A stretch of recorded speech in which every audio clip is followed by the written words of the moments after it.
Hey everyone, I hope you're all doing well. I don't know about you, but I've always found it interesting to think about who's the most powerful character in Baldur's Gate 3. And I don't just mean in terms of power in combat or the specific spells a character can cast, but I mean power that goes beyond what we can even see. So today I wanted to answer a question I've wondered about since I first played the game. Who is truly the most powerful character in Baldur's Gate 3? I'd like to preface all of this by saying that I will not be discussing any of the explicit god characters in this video, so don't expect Mystra or the like to show up. Also quickly, if you enjoy this type of content, please consider subbing to the channel and dropping a like. And without further ado, let's get right into it. Now, right off the bat, I know some of you may be thinking, how the hell is Gale even in this video? To that I say, let's take a step back and actually look at Gale's power as a whole. I've always found something quietly fascinating about who Gale really is, beneath his awkward charm and his incessant yapping. Out of all of the characters we meet in Baldur's Gate 3, to me, Gale is definitely the one who feels the most human, but yet also the closest to having brushed towards something godlike. In terms of the game's lore, Gale's raw power is for sure above any other companion in the game, but still, compared to the characters I'll discuss later in this video, he stands as the least powerful of the five. But honestly, I find that an unfair way to frame a character who spent a significant portion of his life as the chosen of the one and only Mystra. And really, to me, that's what defines Gale's power. He was a mortal standing on the edge of divinity, and although he might not be there anymore, he still carries the echoes of that untapped power. For Gale, without a doubt, the foundation of his power is definitely the weave itself. The game makes this quite clear from the very first moment it opens up about who he truly is. Gale isn't just any skilled wizard, but he's someone who once wielded magic with a closeness to the goddess of magic that very few people in the Forgotten Realms ever experience. And as we all know, his entire backstory kind of revolves around that relationship. The orb inside him exists purely because he tried to wield forbidden knowledge that Mystra specifically denied him. But that mistake wasn't born out of any sort of malice or ill intent, but out of ambition of wanting to prove himself worthy of the goddess he loved. Of course, none of this is speculation, as the game tells us time and time again through Gale's dialogue and quests that his trespassing earned him Mystra's disappointment, and every part of his arc is grounded in the reality that he once held a power that no ordinary wizard could ever hope to touch. But of course, we've got to acknowledge that by the time the game starts, he doesn't exactly hold that sort of power anymore. Gale begins the game as a man diminished of almost all of his power. He isn't Mystra's chosen, and he for sure isn't the towering master of magic he once was. And what I've always found fascinating is that the game never tries to hide his so-called fall from grace. Because sure, he's still one of the most capable people you could bring in your journey, but losing his divine connection inherently limits how far his power can scale, especially when you compare it to the characters later in this video. But despite all of that, to me what makes Gale firmly on this list is purely the sheer potential that remains inside of him. The Netherese orb is a constant reminder of this power, and is repeatedly described as being capable of leveling entire cities if unleashed. And as you all know, this is no exaggeration, as for a big part of the game, the stakes of Gale's companion quest hinge on being able to prevent this very explosion, which is something acknowledged by Mystra herself. I think the severity of this is obvious by the fact that one of the game's endings is Gale literally nuking the absolute out of existence, simply with the untapped power within his body. I don't know about you, but to me the idea that Gale could just stroll into a city and destroy it simply by giving into the orb's hunger is kind of insane. His power isn't the sort that requires any speculation or deep reading into the game's lore, like some of the other characters I'll discuss later, but it's something spelled out to us. So even though Gale may no longer stand at the height of his power, the fragment of it that he still carries with him makes him extremely powerful. Yet despite all of this, I've put Gale at the bottom of this discussion because his power is still fundamentally tied to his mortal limitations. Like any other human, he needs rest, he ages, and he bleeds. And while his understanding of the weave is something that I don't think either of us can deny goes far beyond any traditional wizard, he simply falters compared to others in this video. So although he's powerful and easily the strongest companion in the game, his power no longer transcends into the kind that makes him untouchable. But even so, the way he speaks about magic with reverence and about his role in the world with uncertainty feels rare for someone of his intellect, and I think that's him clutching onto the hope of redemption. He knows what it feels like to sit at the edge of greatness, but he also knows what it feels like to fall from it. So while Gale might be the least powerful character I discuss in this video, that simply shouldn't be mistaken for weakness. If you look at him for what he is, Gale is a mortal who once held divine favor, and who understands the weave with a depth that rivals some of the most legendary wizards across Faerun. But ultimately, he's still a man, and that humanity, in many ways to me, is what keeps him anchored below other characters later in the video.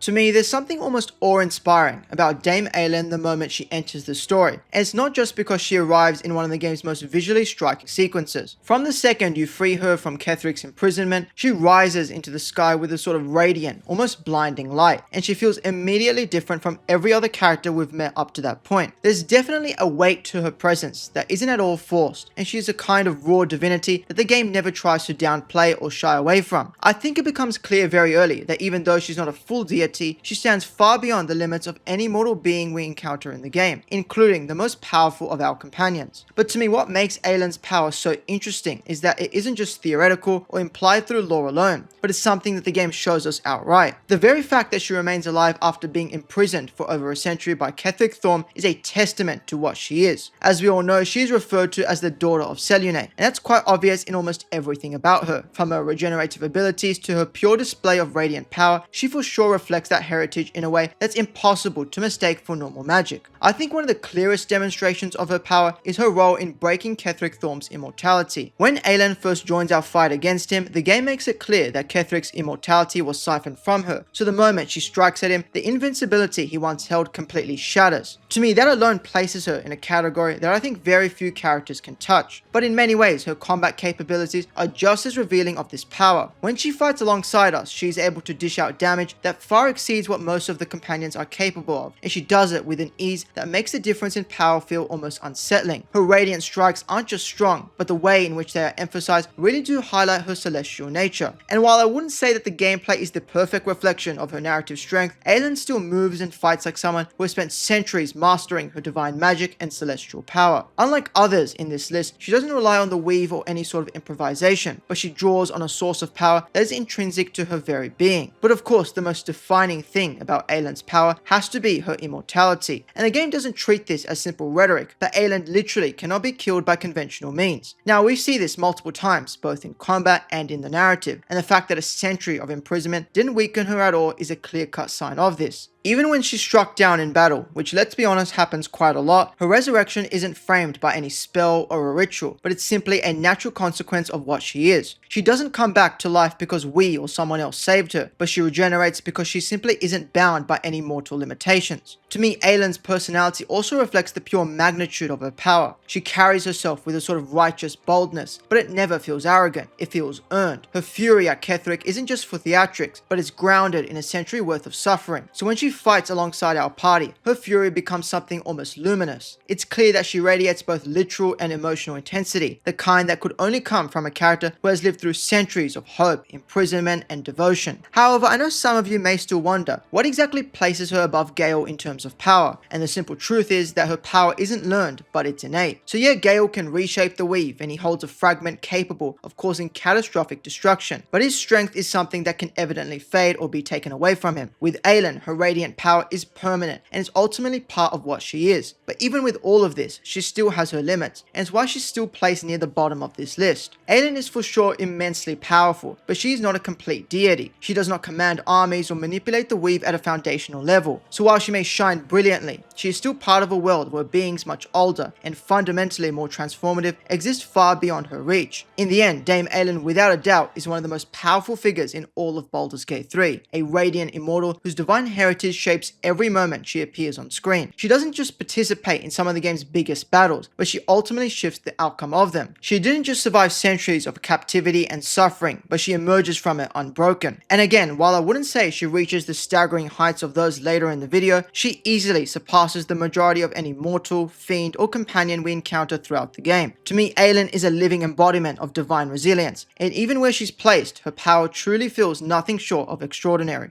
Vlaakith is for sure one of the trickiest characters to rank in terms of power, because her power not only comes from herself, but also from the fact that she controls an entire race of people. I've always found something uniquely unsettling about Vlaakith, even though we never face her directly in Baldur's Gate 3. She exists in the game's story like a shadow cast across an entire people, a presence that is so deeply rooted in Githyanki culture that it feels inescapable no matter where you are. And that's what I find most strange about her. She barely appears, yet her power can be felt everywhere. The mere mention of her her name carries more weight and authority than most characters in the entire game, and I think that just speaks to how far-reaching her power truly is. Among everyone in this video, she stands as the first who transcends any individual storyline. Instead, her strength exists on a scale that extends across planes, across generations, and across the entire identity of the Githyanki themselves. The game introduces Vlaakith gradually, using the tension around Lae'zel's beliefs to build her presence before we learn anything too concrete about her. Every single Githyanki character we meet speaks of her with absolute reverence, and that reverence isn't just indoctrination, but it's fear. Vlaakith is not a metaphorical queen or a symbolic figurehead, but she is an immortal Lich Queen who has ruled the Githyanki for over 1,000 years, and her rule isn't maintained by any sort of tradition. It's maintained by power, and by a mastery of magic and undeath that has kept her at the top of an empire built on conquest. I personally think this is the very foundation of the Githyanki's entire culture, and it's something that the game reflects throughout your experiences with them, either it be through the Kresh or even through Lae'zel's own words. To me, one of the clearest demonstrations of Vlaakith's power comes in the form of what it means to be a so-called Knight of Vlaakith. Now, on the surface, this sounds pretty normal, as once a Githyanki warrior reaches a certain level of strength, they're summoned before Vlaakith to receive her blessing. But if you've seen Lae'zel's ascension ending, you'll know that what actually happens, however, is that Vlaakith devours the Githyanki's soul to sustain her own immortality. I don't know about you, but the idea that Vlaakith consumes the very souls of her strongest followers isn't just frightening, but it shows a level of power far beyond anything a typical archmage could ever achieve. She doesn't simply kill them, but she takes their essence, absorbs it, and adds it to her centuries of accumulated strength, effectively deleting that person's existence altogether. However, to me, what really highlights the extent of Vlaakith's power is her position within the astral plane. As you all know, the Githyanki live within the unique domain of the astral plane, a space where time barely exists, where aging stops, and where Vlaakith's magical and psionic authority is magnified tenfold. Vlaakith, being a Lich Queen within this plane, doesn't just command armies, but she commands reality itself within a space that is designed to reflect her true power. So even though we may never see her physically manifest such power in Baldur's Gate 3, everything about the Githyanki society points to Vlaakith's complete and utter dominance over this plane. It's clear to me that Vlaakith is strongest when she's in the astral plane, and the game makes it obvious that this is where her true power and influence reside. But even though Vlaakith is undeniably powerful, the game doesn't exactly portray her as invincible. Her rule is clearly based on fear, and fear is fragile. If you've played through the game, you'll know that Vlaakith's actions have caused schisms within the Githyanki, and figures like Orpheus and Voss represent a real threat to her once undying authority. The game best reinforces this in how quickly Lae'zel's faith begins to fracture once she learns the truth about Vlaakith's place as a ruler of the Githyanki. So again, while Vlaakith may be ancient and immensely powerful, she is not unanimously beloved, and as we see especially near the end of the game, she is not unchallenged. Her empire of course thrives on obedience and devotion, and to me that kind of power, no matter how immense, is always vulnerable when the truth begins to surface. But despite this, I believe what keeps Vlaakith firmly above the power scales of both Dame Aylin and Gale is just the magnitude of her influence and the foundation of her strength. She isn't just strong and resilient in a fight, but she is an immortal Lich Queen who has maintained absolute control over a militaristic and psionically gifted race across an entire plane of existence. And it's clear that her mastery of magic is centuries deep, and her undeath grants her power far beyond any mortal limit. So even though we never get to directly trade blows with Vlaakith in Baldur's Gate 3, her absence doesn't diminish her power in any way. If anything, it actually enhances it. She looms over the game's story like a distant storm on the horizon, always felt and impossible to dismiss. To me, Vlaakith is the first character in this video who feels genuinely untouchable, and even if her rule may one day falter, the sheer magnitude of who she is places her comfortably among the top 3 most powerful characters in all of Baldur's Gate 3.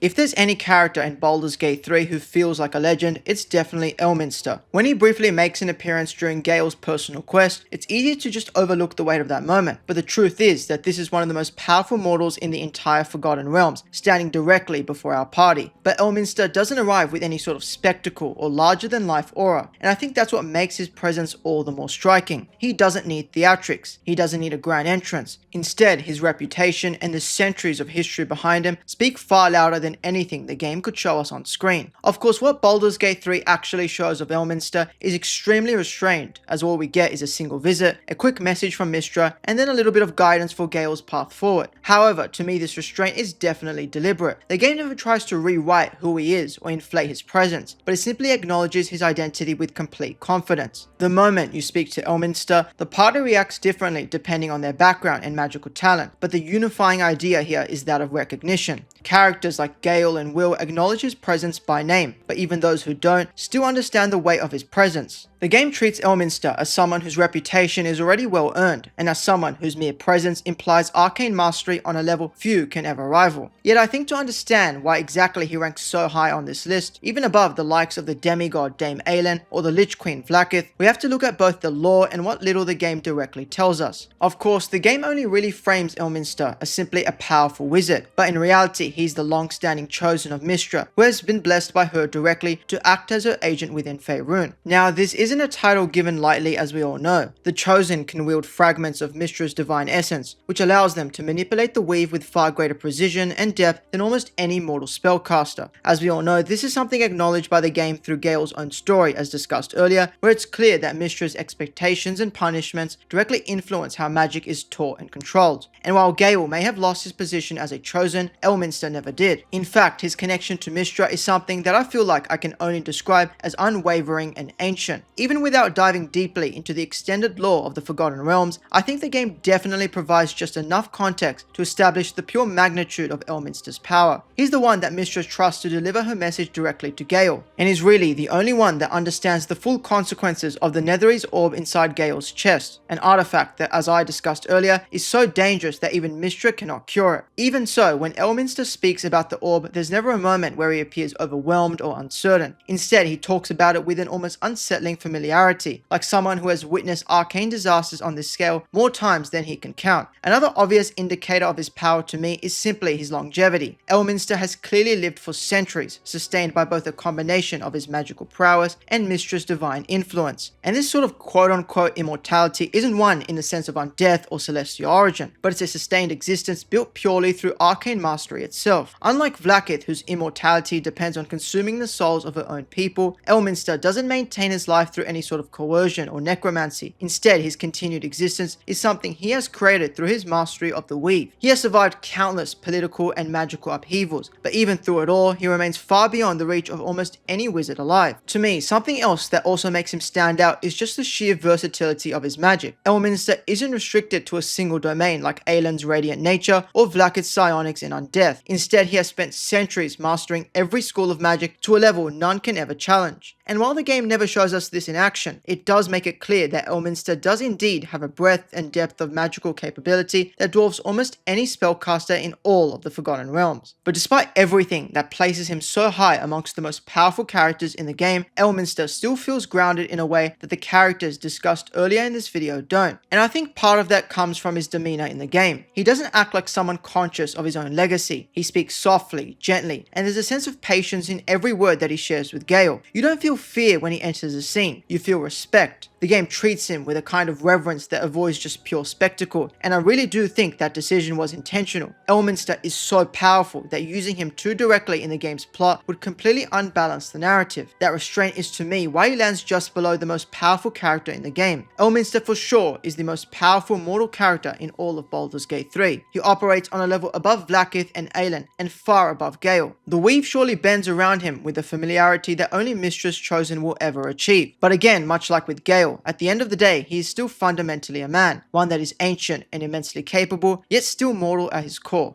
You can probably see it in the timestamps for this video, so you already saw this coming. But yes, I believe Withers is the most powerful character in all of Baldur's Gate 3. But before I discuss his power at length, let's go back to the moment we first meet him. There's a moment early in Baldur's Gate 3 that's easy for many of us to overlook, but the deeper you get into the story, the more eerie it becomes. In Act 1, you'll explore a dank chamber underneath the overgrown ruins, and stumble upon an ancient sarcophagus, and suddenly a skeletal figure arises from it, as if waking from a long and patient dream. The figure speaks to us with a sort of calm and measured voice, and asks simply why you have disturbed his rest. It's not dramatic and it's not hostile, but it's simply ancient. Wither's quiet and almost amused composure tells us all something immediately. Whoever this character is, he is not like any of the others we've met so far. Across your entire journey within Faerun, Withers exists in this sort of strange liminal space. He's always around in camp, yet he never inserts himself directly into the game's story for the most part. He doesn't age, and he never seems surprised by anything that you accomplish. And the more the game shows tells us of him, it becomes clear that he's not a wizard, a lich, or a celestial, but he is something else entirely, something that feels older than the world itself. Something that I've personally always found fascinating about Withers is that the game never explicitly confirms his identity, even if it's pretty much clear. Instead, the game leaves us a trail of evidence through his knowledge, through his reactions, and through Withers' own dialogue. Nothing about Withers is revealed to us through simple guesswork, but it's all clearly deliberate. One of the strongest pieces of evidence to me as to the pure magnitude of Withers' unscalable power is his reaction to death itself. He revives our fallen companions without any sort of effort or strain. He simply restores them just as they were. Now it's obvious that this isn't the ability of some sort of cleric or great wizard, but it's something else entirely, and to Withers it's as simple as pouring a drink or opening a book. He does it with a tone that suggests that he's done this countless times before, that at this point it's become almost casual for him. And now when you think about this, in a world where death does indeed hold real narrative weight, Withers treats it with a familiarity that feels far closer to dominion than simple mastery. Another key detail of Withers' power is his omniscient awareness. He comments on our decisions even when he's nowhere nearby. He knows about the absolute, he knows about the tadpoles, and he knows about the nature of our character without needing any sort of explanation. But he never reveals how he knows any of this. You can question him, but he simply deflects with the detached wisdom of a character who has watched the very rise and fall of entire civilizations. Even the way he speaks in an almost poetic, rhythmic way carries a sort of cadence that is noticeably more wise than any other character's dialect. And I don't just see this as a quirk of his character, but instead a deliberate design choice that mirrors the speech patterns of the most ancient entities within D&D lore. Now, as you may know, the most direct piece of evidence as to what Withers and his power really is comes from the game's epilogue, where he delivers a final monologue reflecting on the events of the story. It's clear when he speaks that he speaks with the perspective of someone who observed everything, but also like one who has watched countless millennia come and go. He references cycles and the nature of fate, all of which deeply associate him with Jurgul, the Forgotten Realm's god of death itself. But to me, above all of this, what sets him apart from every other character I've discussed so far is his relationship to power itself. Unlike others in this video who may draw their power from divine birthright or through arcane mastery, Withers is the only one whose power is portrayed as effortless and beyond explanation. Even when he's reviving our companions, he doesn't exert any major spells or arcane energy, but he simply wills things into being, with the game never implying if there's any sort of limit to what he can do.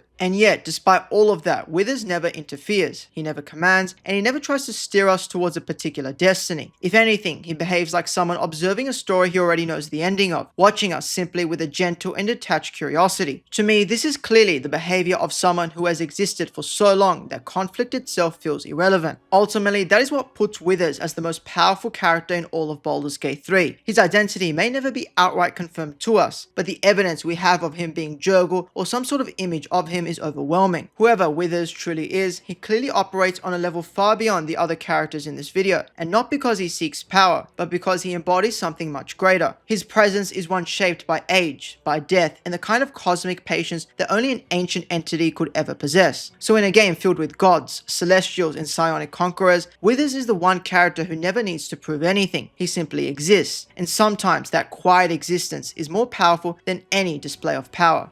So there it is, a pretty long discussion of the most powerful characters in Baldur's Gate 3. Some of these characters are tragic and others terrifying, and some stand so far beyond mortal understanding that the game barely hints at the true scale of their power. But that's what I think makes this question so compelling. The game doesn't just hand you a simple answer, but gives you fragments that you inevitably need to piece together. Of course, I know a video like this is prone to mistakes, so please let me know down below if anything I said was outright incorrect, or whether you disagree with the sort of ranking or list that I did. Anyway, that's all from me for today's video. If you enjoyed, please consider subbing to the channel for more Baldur's Gate 3 and RPG content, and I'll see you all in the next one. Peace.